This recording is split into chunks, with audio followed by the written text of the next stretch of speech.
Deer students, আমি Shubhashis Bhattacharya, Calcutta university, BCom semester 1 CCF system. দেখো, তোমাদের কালকের ফিনান্সিয়াল অ্যাকাউন্টিং মানে বাইরের পরীক্ষাগুলো ফিনান্সিয়াল অ্যাকাউন্টিং দিয়ে তোমাদের শুরু হচ্ছে। তো ফিনান্সিয়াল অ্যাকাউন্টিং একটা কিন্তু ইম্পর্টেন্ট সাবজেক্ট, এখানে কিন্তু তোমাদের প্রত্যেকে কিন্তু ভালো মার্কস আনতে লাগবে।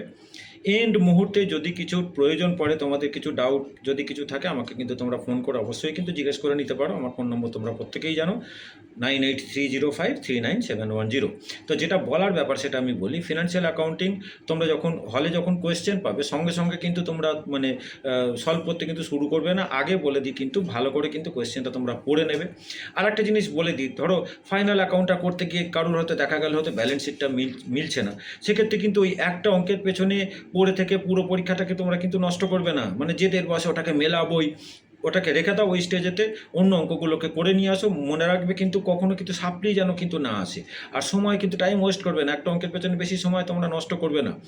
অন্য অঙ্কগুলো হয়ে যাওয়ার পর আবার তোমার হাতে যেটা স্পেয়ার টাইম আছে, তখন এসে তুমি আবার ওই ফাইনাল অ্যাকাউন্টটাকে ধরো। মিলে গেলে তো খুবই ভালো কথা, কিন্তু আমি বলতে চাইছি একটা অঙ্কের পেছনে 1.5 ঘন্টা 1.25 ঘন্টা করে নষ্ট করে মেহনত করে পরীক্ষার হলে তারপর দেখছে শেষের দিকে তোমার টেনশানে পড়ে গেলে কোনোটাই হবে না, সেটা তো কখনো ভালো জিনিস হতে পারে না। কাজেই এই দিকটা তোমরা একটুখানি খেয়াল রেখো। আর প্রত্যেকটার জন্যে আমার অল দ্য বেস্ট রইল কালকের পরীক্ষার জন্যে। সবাইকার পরীক্ষা নিশ্চয়ই ভালো হবে। আর প্রত্যেকে কিন্তু কলেজের এবং মা বাবার মুখ উজ্জ্বল করবে, এটাই আমি তোমাদের থেকে আশা করব। তো থ্যাংক ইউ তোমাদের সকলকে।